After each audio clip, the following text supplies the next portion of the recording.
इस वक्त जो भारत की मेन स्ट्रीम मीडिया है कहीं ना कहीं वो अपनी विश्वसनीयता को खो रही है। यही कारण है कि यूट्यूब पर, फेसबुक पे या फिर हम ये कहें कि डिजिटल मीडिया में कई ऐसे पत्रकार इस वक्त काफ़ी एक्टिव है जो बड़ी मजबूती के साथ अपने बातों को रखते हैं। चाहे रवीश कुमार हो, आबशार शर्मा हो, अजीत अंजम हो या फिर और भी बहुत सारे पत्रकार हैं। इसी फहरिस्त में, इसी लिस्ट में एक और नाम है मिस्टर रिएक्शन वाला, जिनके यूट्यूब की अगर हम बात करें तो 1.3 लाख यानी कि 13 लाख उनके सब्सक्राइबर है। और ये देश विदेश के कई अहम मुद्दों पर ये अपनी बेबाक बात और राय रखते हैं।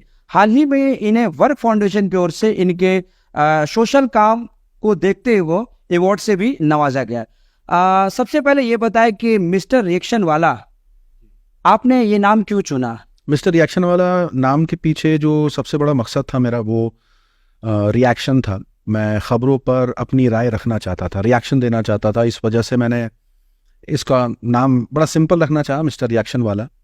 और बस मुझे नहीं पता था कि ये इतना दूर आ जाएगा और इतने लोग इसको जानेंगे। तो मकसद बहुत सिंपल था, बस रिएक्शन वीडियो की वजह से मैंने मिस्टर रिएक्शन वाला नाम रखा था। यूट्यूब पे जर्नलिज्म काफ़ी टफ होता है और जैसा कि मैंने आपके बारे में जाना कि आपने किसी न्यूज़ चैनल या अखबार में काम भी नहीं किया, तो डायरेक्ट आप यूट्यूब पे जो आप जर्नलिज्म करते, इसकी शुरुआत कैसे हुई और ये कैसे ये आइडिया आपके जहन में आया? देखिए, चैनल को खोलने का मकसद एक ही था मेरा कि मैं लोगों को अवेयर करना चाहता था सोशल एंड पॉलिटिकल इशूज से। तो कई व्यूअर्स ने मुझसे मांग करी कि फेक न्यूज़ बहुत चलती हैं, प्रोपेगेंडा बहुत चलता है, ज़बरदस्ती मुसलमानों के नामों को आगे किया जाता है। तो बस मेरी वहीं से एक समझ लीजिए जर्नी शुरू हुई। इतना मुसलमानों के ख़िलाफ़ फेक न्यूज़ चलती हैं जिसकी कोई इंतहा नहीं है, अनलिमिटेड। मीडिया की आज़ादी की हम बात करें तो सारे दुनिया की रैंकिंग में भारत का मीडिया 163 नंबर 163rd रैंक पर आता है। क्या लगता है, आप खुद भी एक आज़ाद मीडिया है, क्या लगता है भारत का जो मीडिया, ये मेन स्ट्रीम मीडिया है, वो अपना जो उसका जो फ़र्ज़ है, दायित्व है, उससे वो कोसों दूर जा रहा है? बिल्कुल बिल्कुल, इसमें कोई दो राय नहीं है। मीडिया अपना काम बिल्कुल नहीं कर रहा। मीडिया को जिस तरीके से लोगों को जागरूक करना था, हम मानते हैं कि मीडिया एक अहम रोल निभाता है लोगों को आगाह करने में, लेकिन जो बायसनेस हम मीडिया के अंदर देखते हैं उससे साफ समझ में आता है कि वो लोगों को जागरूक करने से ज़्यादा उनको एक बिग बॉस के शो की तरह रखा हुआ है। बस वो एंटरटेन करते हैं। वो 4 लोगों को पैनल में बैठा देंगे, उनसे बहस करवाएंगे और शो ख़त्म भी हो जाएगा, लोगों का वक्त भी बर्बाद हो जाएगा और उनको पता भी नहीं चलेगा कि उन्होंने इतना वक्त किस लिए दे दिया। कोई जानकारी हो, कोई इन्फॉर्मेशन हो, कुछ नहीं मिलती है लोगों को। बस 2 पैनलिस्ट को बैठाया जाता है, वो एक दूसरे को बुरा भला कहते हैं, पुरानी पुरानी बातें निकाल के लाते हैं। इस मुद्दे पर, आज के हालात पर कोई डिस्कशन इस मुद्दे पर होता ही नहीं कि कैसे हम सोल्यूशन की बात करें। तो मीडिया का 163वें नंबर पर होने के पीछे सबसे बड़ा कारण खुद मीडिया है। और मुझे जहाँ तक कि लगता है कि एज अ नागरिक हमारी भी जिम्मेदारी होती है, क्योंकि हम भी मीडिया से वो डिमांड करते नहीं हैं। हम में से भी कई ऐसे लोग हैं जो ऐसी चटपटी खबरें देखना पसंद करते हैं। हमसे भी ऐसे लोग हैं जो ऐसी डिबेट्स देखना पसंद करते हैं, लड़ाई झगड़ा देखना पसंद करते हैं। इसमें कोई दो राय नहीं है कि लोग क्यों बिग बॉस पसंद करते हैं, उन्हें अच्छा लगता है ये चटपटी हरकतें देखना। तो मीडिया भी वही करता है, इस वजह से ये चल भी रहा है। जिस दिन लोग जाग जाएंगे, जिस दिन लोग कहेंगे कि हमें ये बकवास देखना नहीं है, हमें जो मुद्दे की खबर दिखाएं। आपको क्यों लगता है यूट्यूब के जो क्रिएटर्स हैं वो इतना क्यों फेमस हो रहे हैं, इतना क्यों चल रहे हैं? एक के बाद एक नए क्रिएटर्स सामने निकल के आ रहे हैं। लोगों को ज्यादातर क्रिएटर्स पे भरोसा क्यों है, यूट्यूबर्स पे भरोसा क्यों है, आप जैसी मीडिया पर भरोसा क्यों है लोगों को? क्योंकि वो थक चुके हैं मीडिया की खबरों से, मीडिया की डिबेट से। वक्त बर्बाद होता है उनको मालूम है कोई फायदा नहीं है, इसलिए वो आप जैसे, हम जैसे लोगों पर ट्रस्ट कर रहे हैं। मतलब आवाम बदलाव चाहती है, लेकिन ये कब आएगा ये नहीं पता। हम अपनी कोशिश पूरी कर रहे हैं इनके प्रोपेगेंडा को फेल करने के लिए। बाकी तो दुनिया जानती है क्या स्तर है इंडियन मीडिया का। क्या आपको लगता है कि यूट्यूब जर्नलिज्म के कारण लोग अपने हक के लिए जागरूक हो गए, अवेयर हो रहे? मुझे लगता है यूट्यूब ने एक बहुत बड़ा रोल अदा है, बहुत बड़ा कदम उठाया है। और लोगों ने स्पेशली, क्योंकि एक मीडिया हाउस चलाने के लिए एक इंसान को बहुत कुछ लगता है, एक ऑफिस बनाना, लोगों को रखना। यूट्यूब ने एक ऑप्शन दिया लोगों को कि खुद अपने बल पर वीडियो शूट कर सकते हैं। आज सबके पास मोबाइल है, माइक्रोफोन है, लाइट है, घर पे कर सकता है आदमी। तो जो लोग नहीं बोल पाते होंगे, सोचते होंगे कि हम कैसे बोले, हमारे पास तो इतना फंड नहीं है, हम तो कुछ नहीं कर सकते, आज यूट्यूब ने उनके लिए वो आसान किया है। और मुझे खुशी है कि कई ऐसे लोग बाहर निकल के आए हैं, कई ऐसे लोग जिन्होंने अपनी आवाज़ को लोगों के सामने रखा है, उनको जागरूक करा है। यूट्यूब एक अहम रोल अदा कर रहा है, लेकिन मुझे ये भी पता है कि आने वाले दिनों में यूट्यूब पर भी लगाम लगाई जाएगी और क्रिएटर्स पर भी लगाम लगाई जाएगी। अभी जैसे कि हाल फिलहाल ही कुछ खबरें ऐसे निकल के आ रही हैं जिसके अंदर बताया जा रहा है कि अगर कोई एंटी नेशनल पोस्ट कर देगा तो उम्र कैद हो सकती है उसको। अब आप सोच के देखिए, ये एंटी नेशनल डिफाइन कौन करेगा? कौन बोलेगा कि ये पर्टिकुलर चीज़ एंटी नेशनल और ये नहीं है?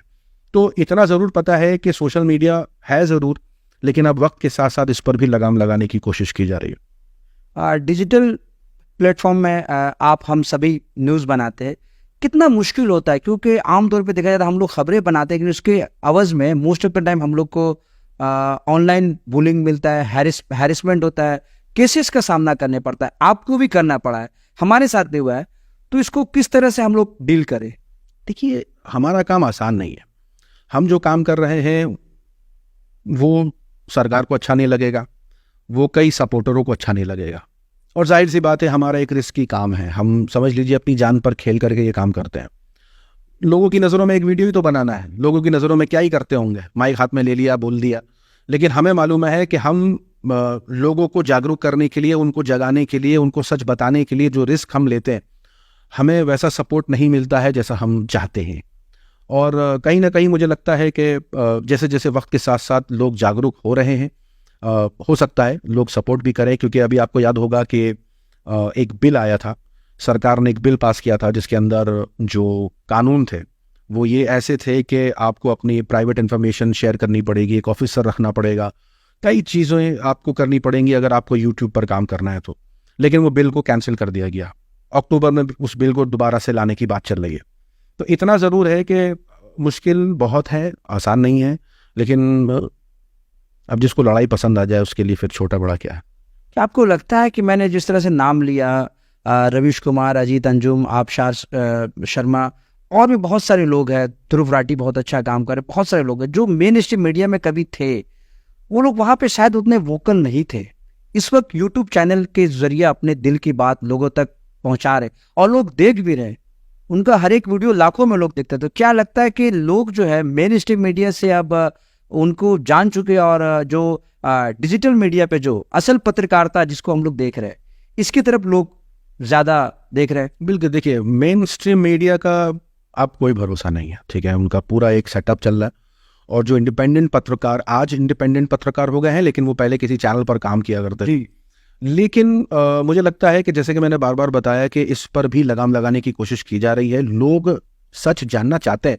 लाख लोगों को देखना मामूली बात नहीं है। आप लाख बोल रहे हैं, 10 लाख लोग देखते हैं अभिषेक शर्मा को, अजीत अंजुम को, मिलियंस में व्यूज जाते हैं उनको देखने वालों के। इसका मतलब ये है कि ऐसी तादाद भारत के अंदर मौजूद है जो सच पसंद करती है, जो बदलाव चाहती है, जो चेंजेस देखना चाहते हैं समाज के अंदर, एजुकेशन देखना चाहते हैं, हालात बदलते हुए देखना चाहते हैं, करप्शन खत्म होता हुआ देखना चाहते हैं। लोग अभी भी सुधार की उम्मीद करे हुए हैं, और इस वजह से ऐसे लोगों को आज भी लोग देखते हैं। अगर इनके व्यूज नहीं आ रहे होते तो समझ में आता कि लोगों को कोई इंटरेस्ट नहीं है सच से, लेकिन सच कोई नहीं, लेकिन लोगों को मतलब है। अगर लोग इनको सुनते देखते हैं तो मतलब लोगों को मतलब है। अभी एक लिस्ट आई थी, और इस लिस्ट में हाल फिलहाल पता चला था कि सबसे ज्यादा जो व्यूअरशिप है सोशल मीडिया और यूट्यूब पर जो लोग देख रहे हैं, उसके अंदर अभिसार, ध्रुव राठी, रवीश कुमार, अजीत अंजुम जैसे कई बड़े नाम शामिल थे। और जो फेक प्रोपेगेंडा करते हैं उनके नाम एकदम आखिर में थे। तो अभी आपने ANI में पॉडकास्ट में देखा होगा, ANI की जो चीफ है समिता प्रकाश, तो उन्होंने भी मुझे ब्लॉक किया हुआ है, मुझे नहीं पता क्यों किया हुआ है। लेकिन आपने देखा होगा कि इन्होंने ANI के एक पॉडकास्ट के अंदर मोहम्मद जुबैर का मैंने नाम मिस किया। जी, मोहम्मद जुबैर भी, बिल्कुल इसमें कोई दो राय नहीं है। मोहम्मद जुबैर भी बहुत बेहतरीन काम कर रहा है, उनको भी कई मामलों में फंसाने की कोशिश करी है। लेकिन हम इतना ज़रूर जानते हैं कि ये लोग खुश नहीं थे जब ये देख रहे थे कि जो सोशल मीडिया के जो व्यूअर्स हैं वो ज़्यादातर हमारे जैसे कंटेंट क्रिएटर्स की तरफ माइल हैं, रवीश कुमार जैसे लोगों की तरफ माइल है। तो ये खुश नहीं थे। उन्हें गरीब तक बुलाया गया है। ये तक बुलाया गया है कि रवीश कुमार के व्यूअर्स गरीब हैं, इसलिए रवीश कुमार को सुनते हैं। मतलब उनको इंसल्टिंग नज़र से देखा गया। तो मैं जानता हूं कि जो व्यूअरशिप यूट्यूब पर है, जो लोग सच सुनना चाहते हैं, उनको नीचा दिखाने की कोशिश ये लोग करते रहते हैं। लेकिन जनता तो जनता है, वो जानती है सही गलत क्या है, तो वो अपना फैसला सही दिखाता है। हाँ, मेन स्ट्रीम मीडिया की ओर से ये भी एक नैरेटिव चलाया जाता है कि जो यूट्यूब वाले मीडिया होते हैं, जो Facebook media, digital media, fake news वहाँ से फैलाई जाती है।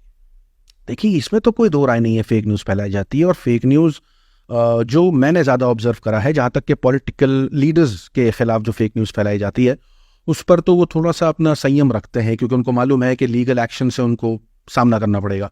लेकिन जो मुसलमानों के खिलाफ नफरत और फेक न्यूज़ फैलाई जाती है, वो कई बार हमने देखा है कि फेक न्यूज़ फैलाने के बाद, उनको बताने के बाद कि ये फेक न्यूज़ है, ये गलत है, जिसमें आप मुसलमानों का नाम लगा रहे हैं, उसके अंदर मुसलमानों का नाम नहीं है, वो किसी दूसरे समुदाय से है, इसके बावजूद वो उसको डिलीट नहीं करते। मतलब उनके अंदर इस बात का कॉन्फिडेंस है कि क्या ही हो जाएगा, हम फेक न्यूज़ फैलाते रहेंगे, हम व्हाट्सएप पर बोलते रहेंगे कि मुसलमान ये कर रहे हैं, वो कर रहे हैं, और लोग मानते रहेंगे सच।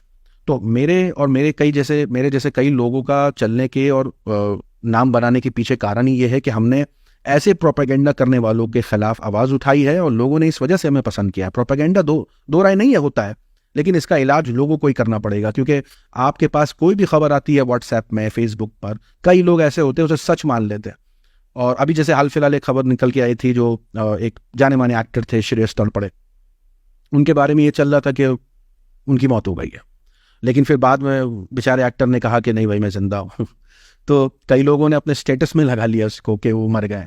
तो मैं लोगों से सिर्फ यही विनती करता हूँ कि कोई भी खबर देखें ना, उसका फैक्ट चेक करना बहुत आसान है। आप गूगल पर जाएं, उस आदमी का नाम टाइप करें, और उसके साथ वो कीवर्ड टाइप करें जिसके अंदर लिखा हो कि क्या वो डेड है, क्या वो अलाइव है, या उससे रिलेटेड कोई भी कीवर्ड आप टाइप करें, उसका नाम ही गूगल पर टाइप करें, आपको सच समझ में आ जाएगा। इतना वक्त नहीं लगता है। लेकिन लोग जैसे मान रहे हैं ना झूठी खबरों को सच्चा, ये डेंजरस है। अगर अभी भी नहीं सुधार आ रहा लोगों के जहन में कि किसी भी चीज को फौरन सच नहीं समझना है, तो मुझे नहीं लगता हम किसी भी लेवल पर अच्छा काम कर पा रहे हैं। लोगों को जागरूक करना है, और लोगों को जागरूक सही गलत बताने के लिए करना है हमें। अगर ये कर पा रहे हैं लोग तो हम जीत रहे हैं, अगर ये लोग नहीं कर पा रहे हैं तो हम नहीं जीत रहे हैं। यकीनन आपने कहा फैक्ट चेक्स बहुत ज़रूरी है। एक आखिरी सवाल, बहुत सारे जो यंगस्टर्स है वो यूट्यूब पर अपना करियर ढूंढते हैं, तलाश करते हैं, ऐसे लोगों को क्या आप एडवाइस देंगे? देखिए, मकसद ज़रूरी है।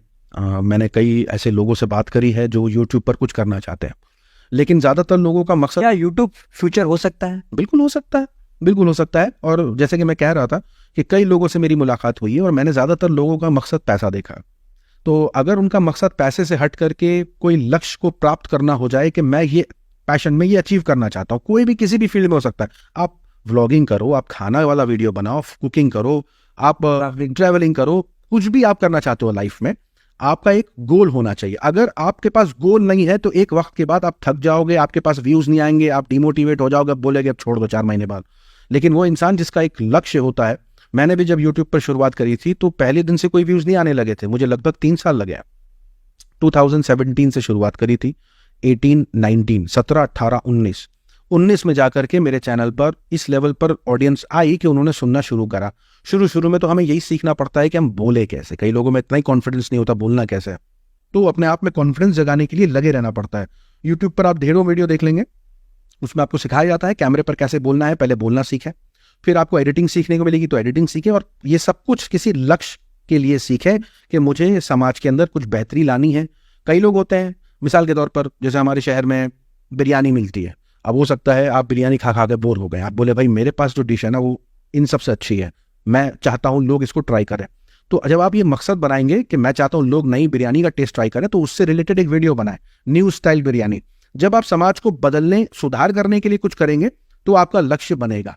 लक्ष्य तभी बनेगा और अचीवमेंट आसान होती है। 2-3 साल मेहनत करनी होगी, कुछ लोग जल्दी ही मेहनत करके प्राप्त कर लेते हैं, सबका अपना अपना है। लेकिन हाँ, अगर करना चाहते हैं तो बहुत लंबा स्कोप है इसके अंदर, और लक्ष्य ना भूलें।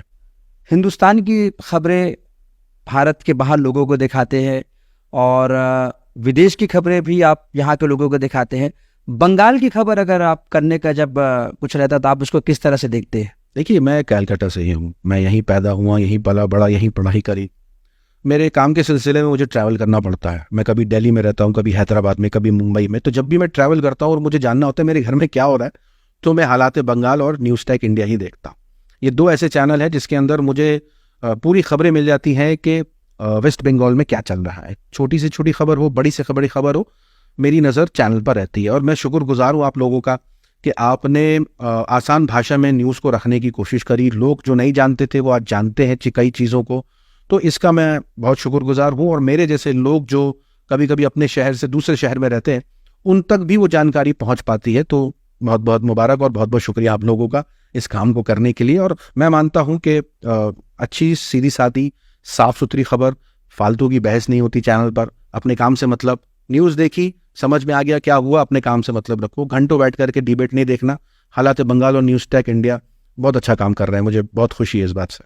बहुत खूबसूरत। तो ये थे मिस्टर रिएक्शन वाला, जिनके यूट्यूब पर मिलियंस फॉलोअर्स है, और ये ज़्यादातर हिंदुस्तान और हिंदुस्तान के बाहर, हिंदुस्तान से बाहर की बातों पर इनका अहम पैनी निगाह रहती है। साथ ही साथ इन्होंने यंगस्टर्स, वो यंगस्टर जो यूट्यूब पर अपना करियर तलाश करते हैं, उनको उन्होंने साफ तौर पे कहा कि आप अपना एक गोल बनाएं, रिजल्ट आपको ज़रूर मिलेगा।